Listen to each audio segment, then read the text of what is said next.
All right, so I'm gonna give this a shot, Kevin, since you're here. I'm gonna try to do. Josh requested I do It's Golden on the Mountain last night, and I was like, I haven't played that forever. So I butchered my way through the meat, until we got to it. So I'm gonna give it a shot. Has anybody seen the music video I made for that? It's true, it's not a joke. Yeah, Why are you guys laughing? I made a music video. That's really a lot of work. Where is it? I'll find it. There it is. You can't learn these chords, then you'll start doing it, Kevin.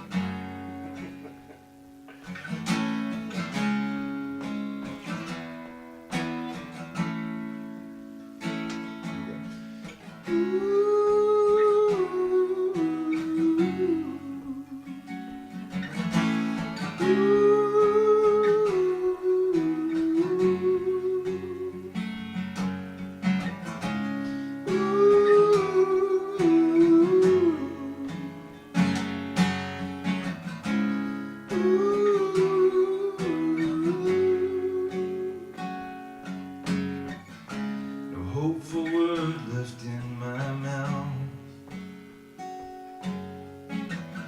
All optimism's run out.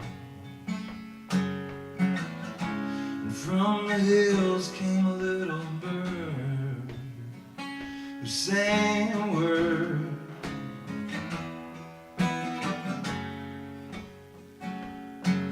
It's golden.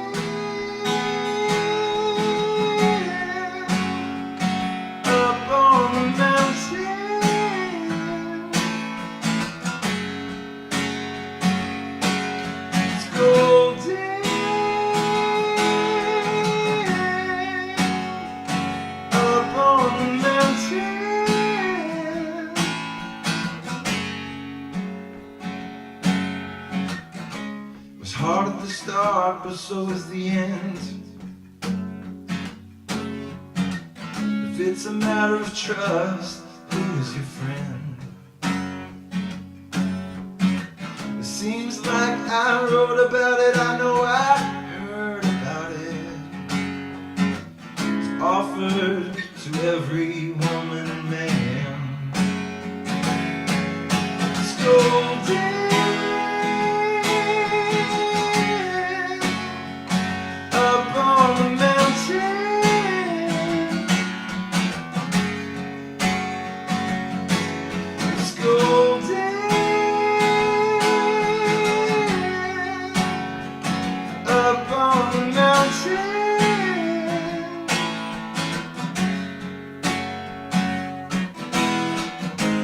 Did my best to contain it, but I can't.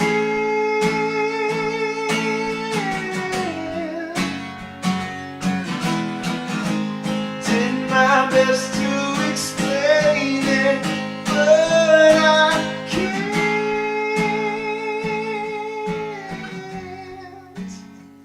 No one can.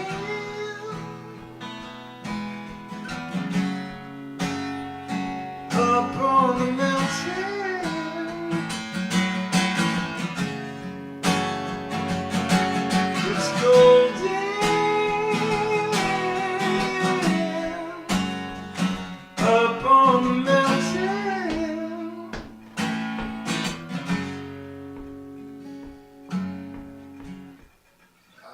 Yeah, where's that ending chord? Yeah. That's fun. Yeah. I was looking for a shaker. Couldn't find one. Almost brought a little avocado in. Oh man, that's fun. Well, so let me see. I've been doing some provoking of thoughts. I was reading some quotes and things.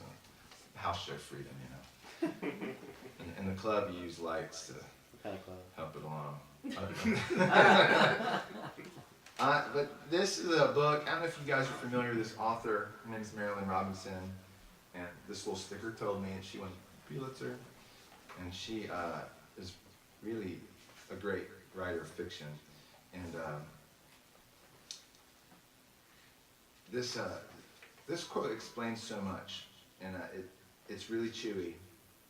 This book, Gilead, was written as a memoir of this like old like country pastor who married a woman like when he was in his 60s that was like in her 30s, and so they have a child, and he's imagining that he won't be able to raise his son as he's like an old man, and when his son's a man, he won't be there to give him advice and all the things you'd hope you'd be able to impart and all that. So this book is written as his memoir, and kind of like his secret diary, and there's some warnings about some people in the community, and just random thoughts about like listening to the radio and how listening to a baseball game on the radio is better than watching it on TV, and funny little stuff. But this opening quote about relationships really touched something in me. And he says this: "I believe I'll make an experiment with candor here. Now, I say this with all respect. My father was a man who acted from principle, as he said himself. He acted from faithfulness to the truth as he saw it. But something in the way he went about it made him disappointing from time to time, and not just to me. I say this despite all the attention he gave to me, bringing me up, for which I am profoundly in his debt, though he himself might dispute that. God rest his soul. I know for a fact I disappointed him. It is a remarkable thing to consider. We meant well by each other too. Well, see and see, but do not perceive. Hear and hear, but do not understand, as the Lord says. I can't claim to understand that saying, as many times as I've heard it, and even preached on it. It simply states a deeply mysterious fact. You can know a thing to death, and be for all purposes completely ignorant of it. A man can know his father or his son, and there might still be nothing between them but loyalty and love and mutual incomprehension."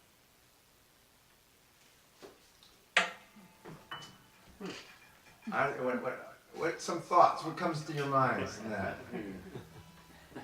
This is what my kids get at home, 5, 10, 7, 10, 12. What do you guys think of that? Anything come to mind? Should I like wet the plate a little bit? Should I? What's your appetite? Not wet the plate. I made up another thing. Mutual incomprehension grabs at me. Yeah. Yeah. We've talked a little bit about that in the smallest of ways. Like I know. Is that rolling? Do I need to stop it again? No, I was sharing some things, and family members might not want to hear. Yeah, just the idea of like knowing something, almost being bored by it because you know it so much. Like for instance, here's one: the Constitution. In our day and time, that's suddenly become more interesting. But like we've all, I remember hearing another document, the Declaration of Independence. I heard it performed by Patti Smith in Washington, D.C. at the 930 Club. And she took something that I was really bored by. And if you told me, you should go to D.C., someone's performing the Declaration of Independence, I wouldn't have gone. But the fact that it was this interesting person that had my attention made me look again. And I heard something in it that I'd never caught before. And that whole idea of like seeking approval and wanting to do right by each other, and so much being lost in the exchange. As a dad, I see that a lot, where I give my best and my kids don't feel it.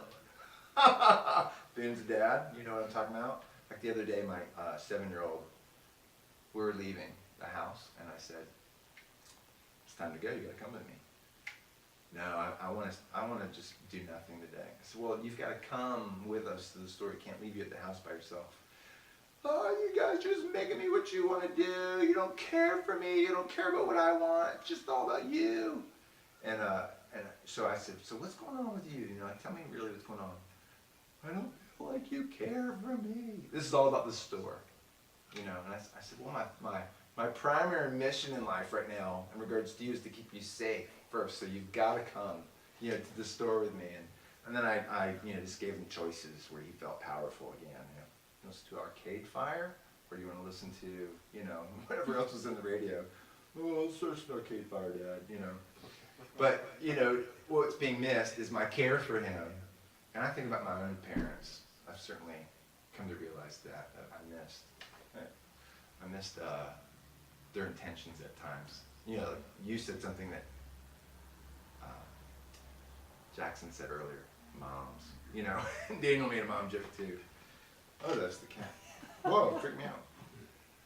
Anyway, so that's the provocation. And you guys are welcome to jump in on that if you want to. Boone? I mean, it's a lot to think about and a lot to chew up to just, you know, be able to grab something from it and just like go. But I mean, I get what you're saying. I mean, I have those kinds of things with Hazel every single day, where she doesn't want to do something or she just says something that she doesn't mean, but right then it's just something that comes out just because, you know, like today we're sitting on the couch. And she was doing like nothing. She was just looking at me and she was looking at the TV. She goes, Daddy, I don't love you. It's like, oh. I said, okay, all right. But then before I left, I picked her up and I said, Hazel, I love you. And she said, Daddy, I love you. And so it's not like she doesn't even know what the word means. It's just like, you know. Yeah. Come on. Well, my 12-year-old won't hug me anymore, and that's like that's the worst. She won't like really hug me. She gives me like this petty hug. Oh, it's the worst. My dad asked if we could all skip the teenage years. I Yeah, remember she- that. Like all three girls. He's like, if you could just skip those teenage years, you're not embarrassed by me. That's funny. It's like, no, Dad, you can't skip over it. Sorry. This is common life stuff right here. So in the name of that, I'm gonna sing a song that's very common life by Ray Davies of the Kinks. So, I think Kevin let me borrow this record. Village Green? Arthur? Something else by the Kinks, I have it right. which is strangely funny now. I think I just got where they named that record that. Sibylla looked into the mirror. Priscilla looked into the washing machine and the drudgery of being wed. She was so jealous of her sister and her liberty and her smart young friends. She was so jealous of her sister. Sibylla looked into a wardrobe. Priscilla looked into the frying pan, and the bacon and eggs, and the breakfast was served. She was so jealous of her sister, and her way of life, and her luxury flat. She was so jealous of her sister. She'd throw away her dirty dishes just to be free again. Her women's weekly magazines just to be free again. And put the children in the nursery just to be free again. Priscilla saw her little children and then decided she was better off than the wayward lass that her sister had been. No longer jealous of her sister, so she ran round the house with her curlers on. No longer jealous of her sister.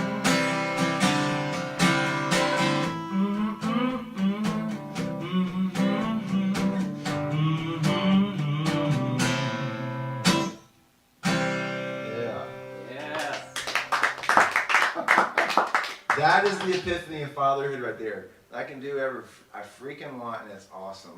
At the end, just run around the house with my curlers on, like something about embracing that home life.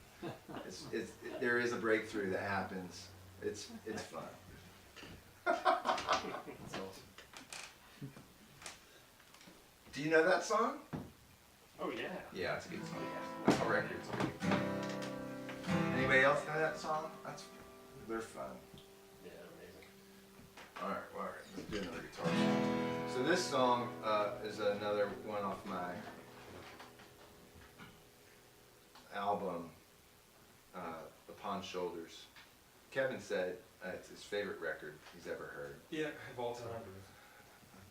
Surprised to hear platinum. Yeah. What'd you say? You missed some bad humor earlier about begging people to play Bucko Room songs. This is called The Life-Giving Well of an Open Heart. Back to that quote in Gilead, the idea of trying to do right by each other. You know, like somehow like looking at the other person and knowing that what your actions have done for them, you can see if it was good or not. Like sometimes we think we're doing right by the other person, but really we're just doing right by ourselves. So to do right by each other is to actually show that you're paying attention and that you're like able to be influenced by them. So in that way, this song is something I've learned, and it was a noticeable change in my approach to life and just the idea of like opening my heart. I don't know, we used to talk about the Richmond vibe and the negativity that you can feel, and like some kind of like sometimes like you protect yourself with cynicism. It's a trick. I'll jokingly say now, sarcasm isn't the truth. Like sarcasm sometimes feels like, back up with Bennett's. If someone's being sarcastic, I used to think, well, you know they're truthful because they're pointing out all the lies. But like, what's it mean then to be truthful if you can never say the truth or you can never just be open? So I've found a life-giving well of trying to be open-hearted, and what that means to me is paying attention and having things be reciprocal, not just I'm getting something from this and I hope you'll endure it. There's a word for that. Strip bar. It's an earlier joke.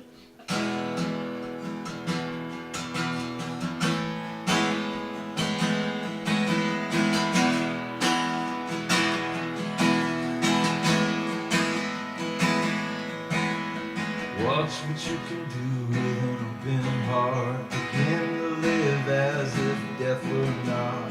Let your light shine and make this spark to fade.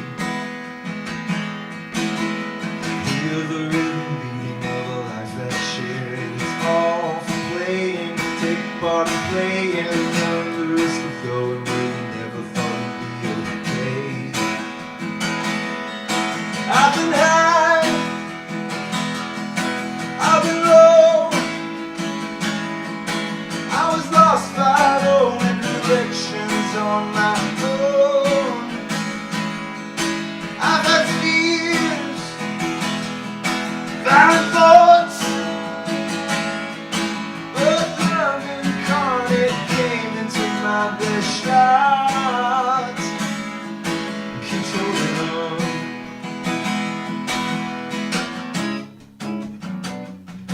I know someone who's opened up the way for love and open hearts. What you realize when you've opened up is life finds its meaning in reciprocal love. From the beginning of time we find his life in the blood. Hey, hey. Imagine if we could live with all the fences down, world safe with the play, and that's what I'm saying. See the dreams of children make the world go round. I pray. We've been high,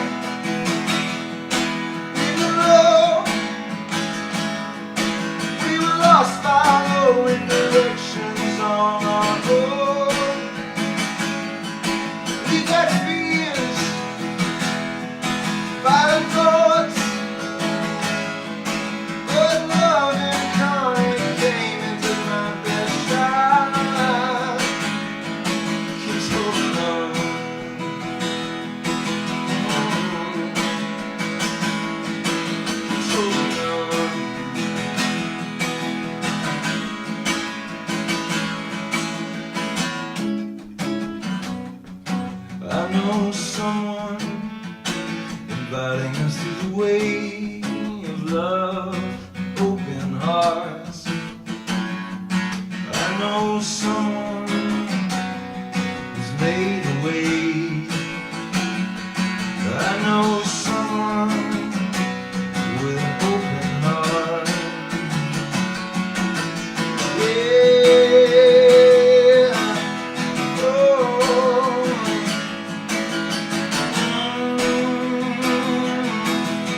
Oh. I've been high, been high, been high. I've been low, I've been low. I've been lost, following directions on my own. I've confused nightmares and violent thoughts, but love incarnate came into my bedside. Just hold on. That's my heel.